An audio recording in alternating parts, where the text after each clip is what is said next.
Welcome back to Cue-Ball Garage. I'm back from my little break down in Brighton, Victoria. Just got back today, so we've been away for 5 days. We've had a few little goodies turn up, so I'll show you what we've got while I've been away. Spin you around, show you. Righto. So, the ad said Holden HQ hub caps, but then when you actually read the description, he says, I haven't cleaned it or polished it. So it meaning singular, caps meaning plural. It was my mistake. I bought another 4 and they're on the way. But he sent me a little, like a little key holder thing. That all came with it as well, all the way from WA. So thanks mate for that, very good. 100 micron filter. It also comes with fittings and P-clamps to mount it. Got a Turbo 400 retransmission mount. A rollover check valve for the fuel cell. That's the rear main seal for the big block. Set of rubber rocker cover gaskets, which is what you need, especially with a solid roller. You got to pull your valve covers off periodically, check your valve lash, that's the way to go. We've got here. Alright, so this is a little 12 volt fuel pump, which will pump the fuel from the HQ tank up into the fuel cell. Probably have to happen on the Saturday night, I guess. That's kind of when you start to get a bit low on fuel. Sunday you need to top up. Got the King's ultra low spring, so I got one out. We'll go and check that up against the 6-cylinder one, the standard one that was in it. Got the 30 core, or the 30 row, I think it is, oil cooler. I was going to use that for the transmission oil cooler. I've got a couple of different fans here I can make up a bracket, and it comes with the reducer fittings down the -6, 6AN. And this one here, it's got nothing to do with cars. I'd see how it says fragile on the box. Come all the way from the United States. Got this for the little lady for Christmas. She loves Murano glass and all that type of stuff. So there you go, there's a nice poofed pink flamingo, beautiful. But look at that, come all the way from the States, it's in one piece. That's what happens when you pack it right and look after it. Righto, so we'll take these springs over and we'll have a look up against the original spring that was in the rear.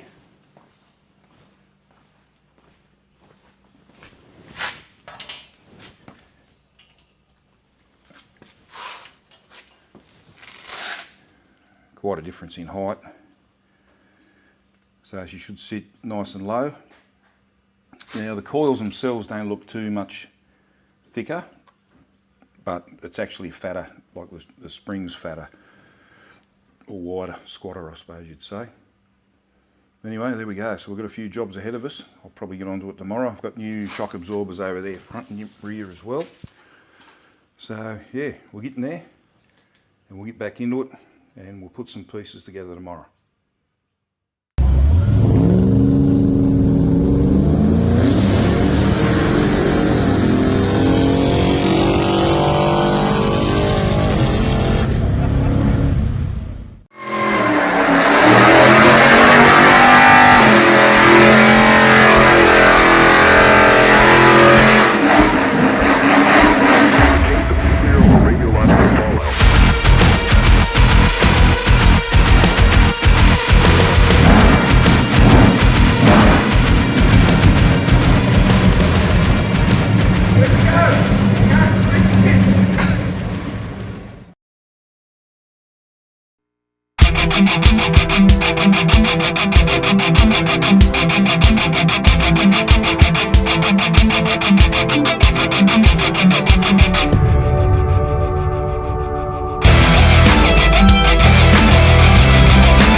clearance in. You already would have seen that.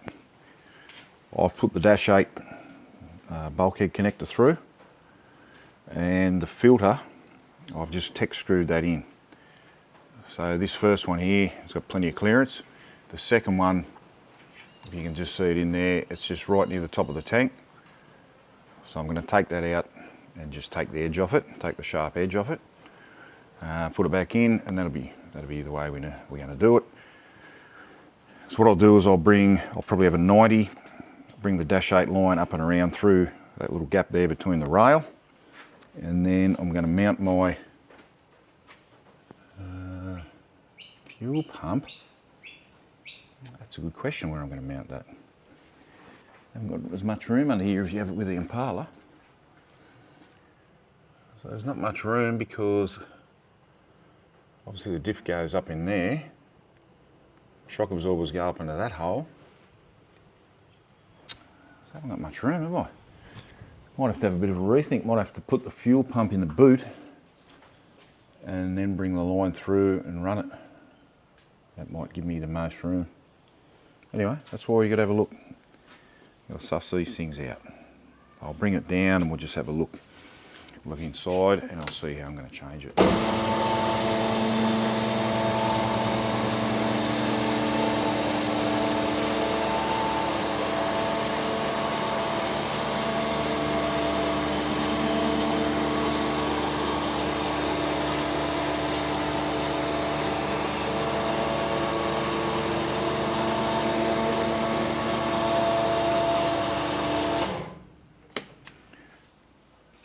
Just another thing you probably noticed is I've got the rear screen just sitting in there.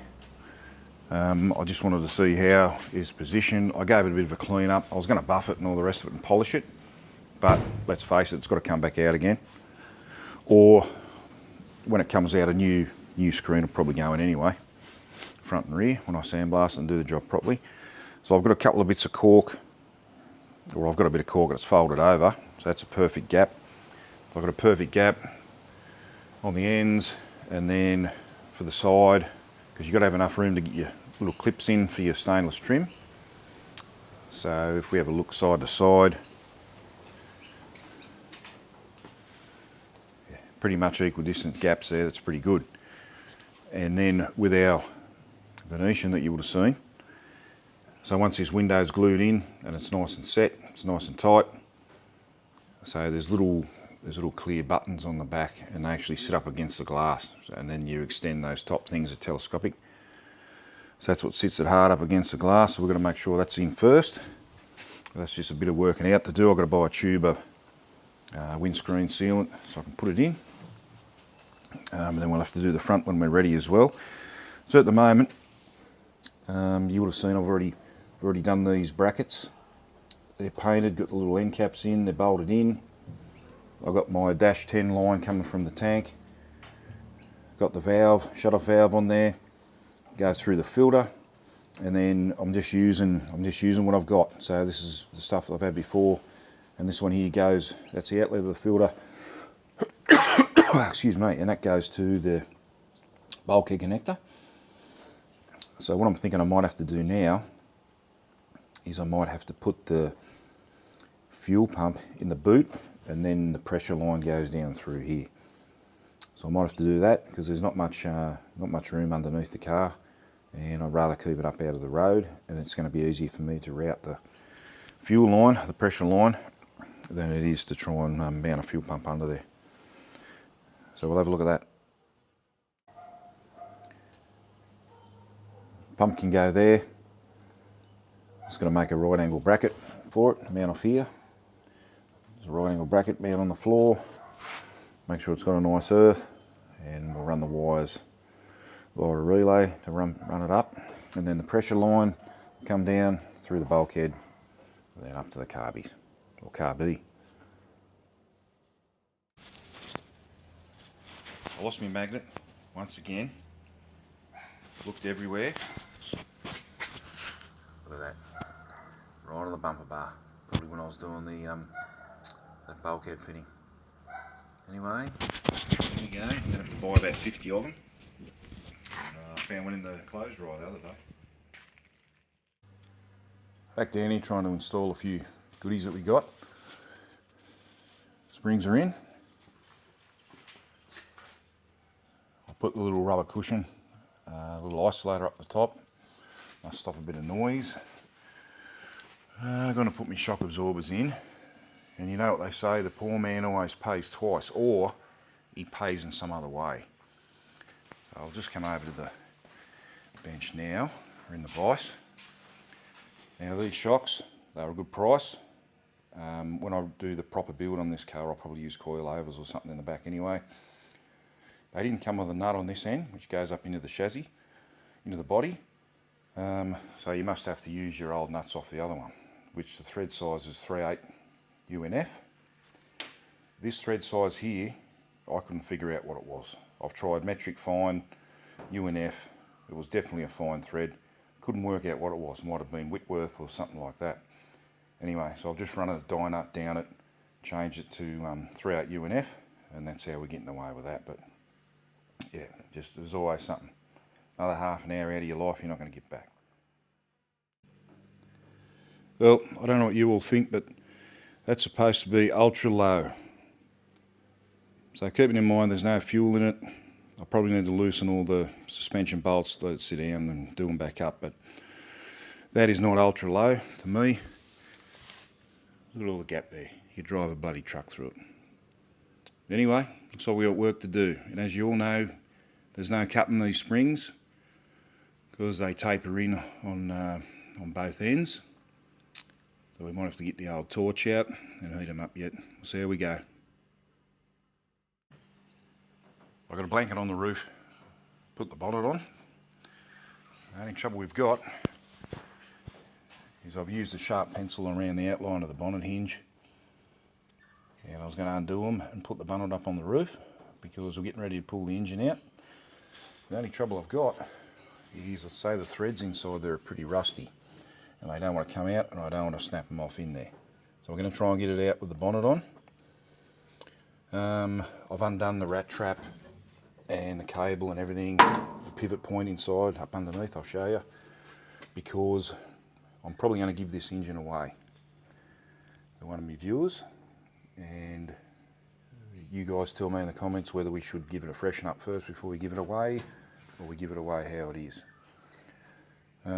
Yes, I'm trying to pull it out without damaging anything, including the throttle linkage and all that type of stuff. So anyway, I'll do that, but we've got the mounting bolts are out, disconnected the wiring harness, choke cables out, vacuum line to the booster, cables to the battery, it's out on this side as well, the engine mount bolt, exhaust we cut off the other day, we were mucking around underneath the car. So all I really have to do now is get underneath and we'll undo the transmission mount, and we'll try and bring it up. We're going to have to try and bring it up and out and over and out without hitting the bonnet. So I've got the original radiator and the hoses there, and we've got our nice rusty water down in the bottom. So this engine's got a head gasket issue, as we've sorted out previously in another episode. So I've got had a light up under here. Obviously I'm not going to lead the clutch pedal assembly. So it's got a great big long pivot bolt that goes all the way through, and there's another one that actually you can't get out because it comes through to the brake pedal, so I'm going to have to undo the whole lot. I might even have to change over to an automatic pedal box because it's got the bigger brake pedal. And then I don't know, otherwise I can use spacers and I'll have to space it out, but that's how we're looking at the moment.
going crazy at the door.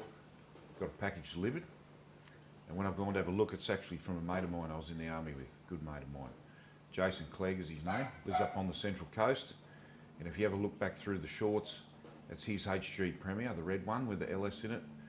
It's actually in the shorts on my channel. So let's open it up, let's have a look and see what he sent down. I'll spin you around and we'll get a knife opener up.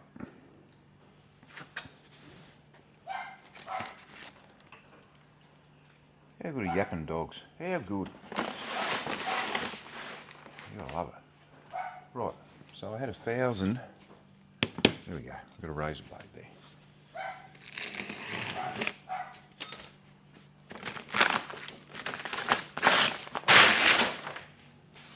Right, she's all boxed up.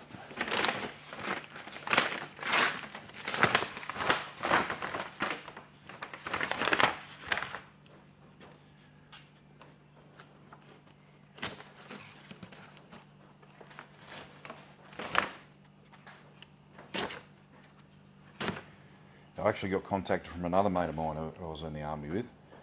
He's got some more HQ parts. I think he's got some park brake cables or something like that.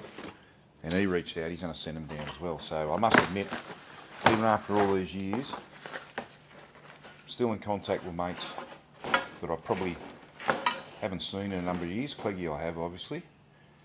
Alright, so this is the first thing he sent. So we've got a dipstick there and tube. Oh yeah, push in. So this is for transmission. I'll use that for the Turbo 400. Thanks, Jace. That is awesome, mate.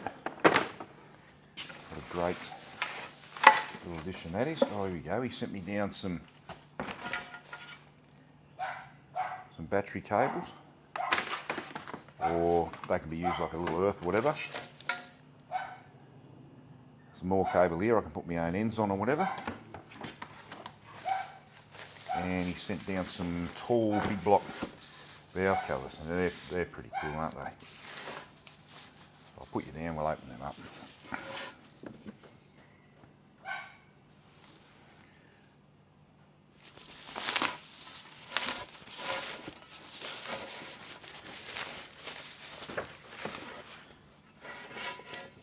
Yeah, they're pretty good, they're pretty cool.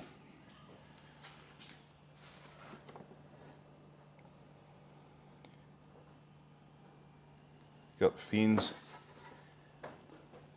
nice and tall, and it's got, you can put a breather in there, a little baffle plate or AN fitting or whatever we want to do. Mate, that is excellent. You are a legend. Righto.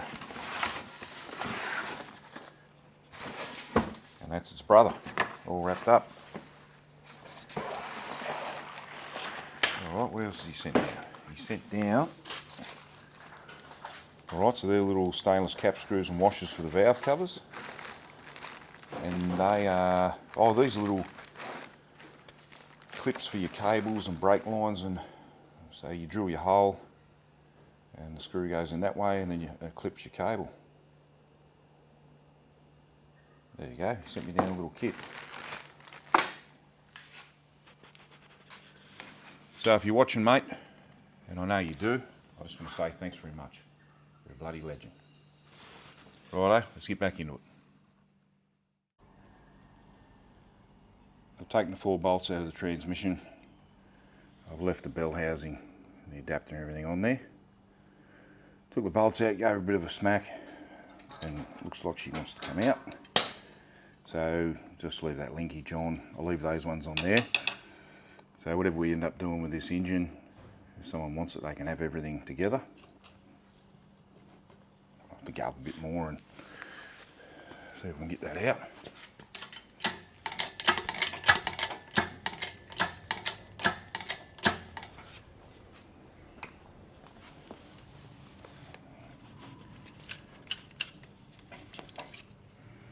Might have to get a couple of levers in there and try and get it out square. Alright, I'll see if I can get it out and I'll show you. There's a lot to be said for getting in there going square. I know it's not sitting like that now, but you can see all the build up of rust and corrosion in there. and it was probably right in there in the throw-out bearing and everything. But anyway, she's out. Look how fresh that oil is. Looks like she's been well serviced. Now I could have drained that before I pulled it out. Would have been the smart thing to do, but I just like to leave it all over the ground and I can mop it up. That's the way to do it. So I'm going to put this on my little trolley jack. I'll move it out of the way somewhere so it's under cover, and then the box with it. Just makes it a little bit easier than having it all sitting in one piece, and we'll sort out what we're going to do with it. I may not be a smart man, but I'm going to give this a go. I've got an engine in the wheelbarrow. I'll put it away somewhere, put some plastic over it, and then do the same with the box. So wish me luck. I wish I could film it because it could be funny. Well, Operation Wheelbarrow went alright. Nearly tipped it over, but I got it round the side. It's got plastic over it to cover it up, keep it secure and no water getting in. I'm feeling pretty average. I don't know what's going on, head cold or something when I was away, but a couple of beverages might sort that out. So this might about call it for today, and we'll get back into it tomorrow. Or if I get a second wind, I'll come down the night and hook in a bit more. So I've got an old blanket soaking up the oil. I'll show you, and then we'll see how that goes. That'll take care of that, and we'll mop that up tomorrow. But yeah, it's just starting to soak everything up.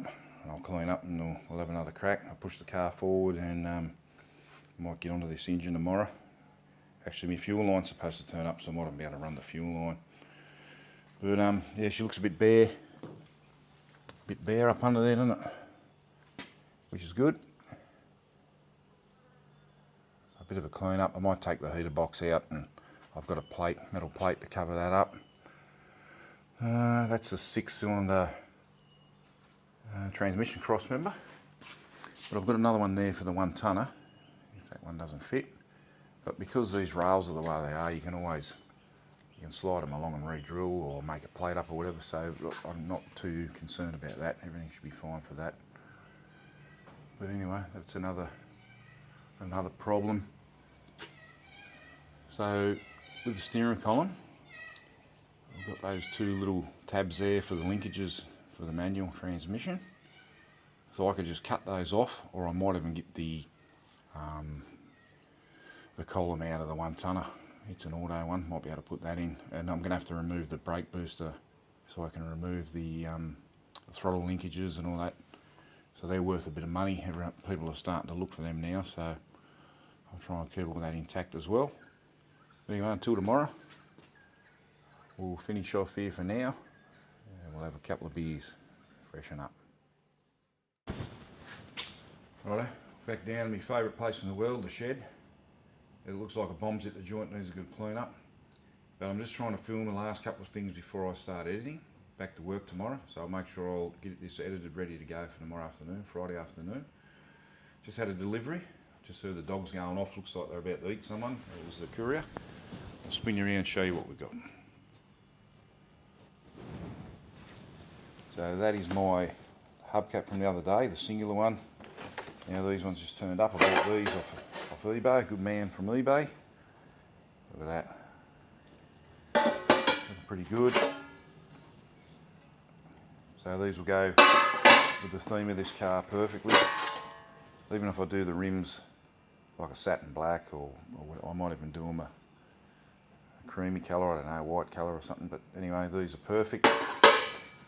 So I'll pick the best looking 4 out of these and use them. But anyway, that's what I got. And also the Dash 8 PDFE line, or the nylon line, has turned up for the brakes, for the fuel system. So I won't use anything else now. This is so good to use. You can cut it with shears, you can cut it with a grinder, whatever you want to do. Cut off disc, so you can see the lining inside. So it's good for R85 or whatever. I'm just going to use 98 octane as we spoke about.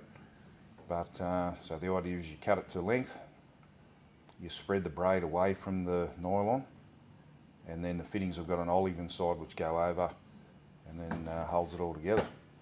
So they give you quite a good variety of fittings there. So we'll just get them out. I'll just put it down for a minute. Just tip them out so we can have a look. Right, so what we got? A couple of 90s, a couple of 45s, 4 straights, and 2 180s. Which I reckon I could use one of those from the fuel pump, and then a 90 down through the bulkhead connector, and then either a 90 or a 45 from that, and then we should get away with everything else because I've got to go up to the regulator, but I've got a filtering line as well, so it should have everything we need to get the job done there. A few different suppliers you can get them from. This is just an eBay job, but you can get them from Speed Flow, Aeroflow, whatever, whatever your choice is. But yep, good stuff. And I think we'll get the car down off the hoist and we might make a few lines up. Car's down on the ground. Got all the lights set up there so we can see what we're doing. So that's how the fuel pump is going to mount. I still haven't done the bracket for here yet. So I've got the 180 fitting on the end. And then if it comes up about here, the line should make it past, and then we'll go into our 90 into the bulkhead connector. So there's a couple of ways you can do it. You can put your line up there and mark it, put a bit of tape and mark it, or whatever you need to do. I'm just going to use a tape measure. We'll go back to the vise and do it. Now I've got this rollover connector, rollover breather. So the idea is it's supposed to act as a breather for the tank. So obviously you've got fuel being drawn away if there's no way for it to breathe, so air to take the place of the fuel that's being used, consumed. You're going to have a vacuum and then fuel's not going to flow. So the idea is for that is to sit on a bit of hose or whatever, and then if you roll over, the check ball is supposed to stop the fuel from coming out in case of a rollover. Not that we ever think we're going to roll over. I've tried this and it does not work. Doesn't matter what position it's in. If it's up that way, yeah, no worries, it'll breathe. If it's up the other way, it blocks off. So I just don't understand how they want me to use it. If anyone knows, can you let me know? So to me, it's like it's supposed to be mounted that way, like with a P-clamp and a hose running up to it. And then when you roll over, then it blocks off. But anyway, I thought it would be the other way. That'd be the easiest way to mount it. But anyway, let me know in the comments if you know how to use it, or if I'm just a moron. The other thing I want to talk about is rubber on P-clamps and bushes and tie rod ends, this and that. These days it's just absolute crap. I don't know what it is, but look at that. The rubber on this clamp which holds this fuel filter, it's already perished. It's got all cracks and everything through it. You think it's been out in the sun for 20 years. And then I've had tie rod ends where the rubber just breaks in half, splits in half. So also let me know if you've had the same thing. And what we can do about it. Anyway, I'm going to measure up and then we'll cut this hose. So I like to leave a little bit extra, just to give us a bit of, so looking down to that about 240 should be plenty. So 240, we'll go 250, give us that little bit extra. So I've just measured up. I've marked our line just with a silver paint pen. The other way you can do it is you can put a tape line and mark it with a marker, or cut midway through the tape. I've got these shears which seems to work quite well, as long as they're sharp. So it will deform. I'm just going to go a little bit bigger than our line. It just cuts them all off in one go. The only trouble with that, it deforms the nylon inside a little bit. See that? So you just got to give it a little bit of a massage, and then you can bring it back. Now the normal rubber with the braid over the top, as soon as you cut it, this outer sheath wants to spread apart and it pokes you in the hand and stabs you. Anyway, it's a real pain.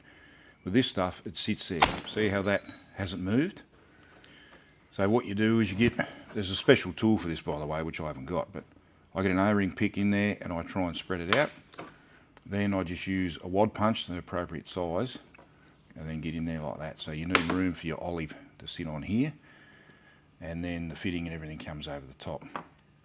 So before I spread the braid on this side, I'm going to manipulate a little bit, try and massage it back into shape. Then we'll put our fittings, our end fittings on, because obviously you imagine as you spread that, it's really hard for them to slide on there, and you're going to curse and swear and carry on. So that's what we're going to do. Try and massage this a little bit. You get a hammer, pliers, whatever. Just give it a little massage, so it's not bad. Anyway, might be able to get our fittings on there.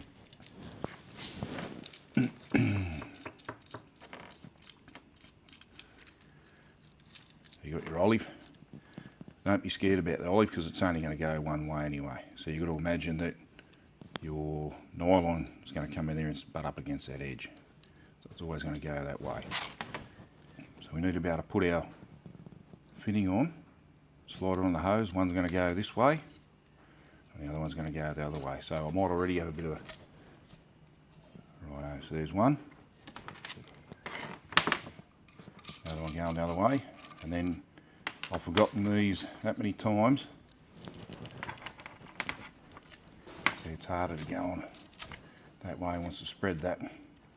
That's going to be fine. So as long as your nylon's square, olive should go on alright. So see how that's a bit spread. I'll get my tool there and then try and get it back into shape. That's going to be a little bit of manipulation. You just want to make sure it's pushed all the way in. So I like to put a little bit of lubrication on the threads. I've actually got some stuff in a CRC bottle, like an empty CRC bottle, and it's like a universal lubricant for actually putting fittings together, made by Pertec. I can't remember what it's called, but I've got some of that. I had some in a different container that split, so I've topped it up into that. So see how that braid is sitting around the olive, quite nice, and you can see how it's pushed right up there into the edge. This looks a bit messier because I pushed it a couple of times with the punch, with the drift, and it's spread out, but it's also pushed up towards the end. Sorry, I'm just trying to make sure it's focused right for you. So I'm going to spray a bit of stuff on the threads. We're going to push it over, so hopefully that's just going to clamp that over and push all that back into water, and then we'll see how we go. I'll just try and find my spray. Had a bit of a scout around. This is the stuff I was talking about. So it's supposed to be lanolin lubricant, made from sheep's wool, I believe. Ron Burgundy knows all about that. So I've just sprayed the threads, you can see it, so it's going to lubricate it enough to slide on, and then stop the aluminium on aluminium gobbling up as we tend to tighten it up. So I'll see if I can push those in. And I should have had my spanners here ready to go, but I haven't. So anyway, it's alright, we'll do this in first. So that one slid on way too easy. And then as it pulls that olive in, it's getting a lot tighter now, so I can feel that. And then hopefully I can do the same with this one. We'll see what type of drama we have getting over this braid. Too easy, nothing to even worry about. So I've got some of the proper aluminium spanners. They're supposed to not mark your anodised fittings. Anyway, I'll go and get those and we'll tighten it right up. I've got the spanners there. This is what they are, anodised aluminium. Just use them as they are, or you can put a bit of tape in there, some people use. Now you don't need to tighten the bejesus out of the fitting. We'll actually have a bit of a gap between the body and the ferrule, I guess you'd call it. I've just got the vice just holding that loosely so it doesn't go anywhere. That's getting pretty tight there now. Now I've used this hose a fair bit and I've never had a leak, so the olive and the nylon coating, the nylon line seems to go really well together. So you can see that gap there, it doesn't have to be flush. So that's pretty tight there now.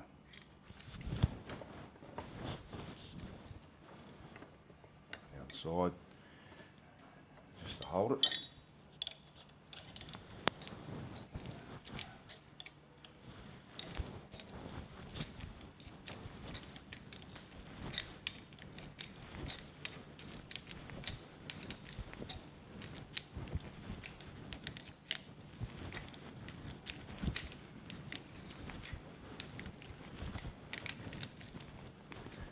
Alright, that's pretty tight.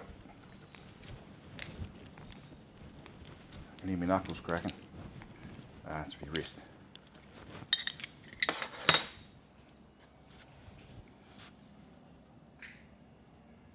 Alright, that's the one. Take it over.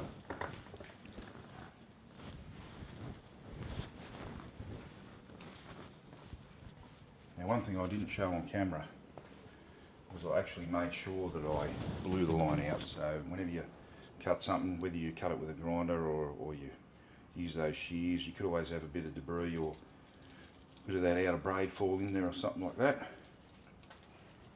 This is how our line's going to go, so down like that. It's got a little bit of extra length, it's never hurt anyone. I'm sure we wish we all did have that. Alright, I'm going to spray a bit of stuff on there and put it on. Got a nice little S shape in it, just to bring it up close to the body of the pump. And out and around the filter, I'm going to have to change that clamp which holds the filter. It's got to be in the centre there, or I don't know what I'm going to do. I need to move it.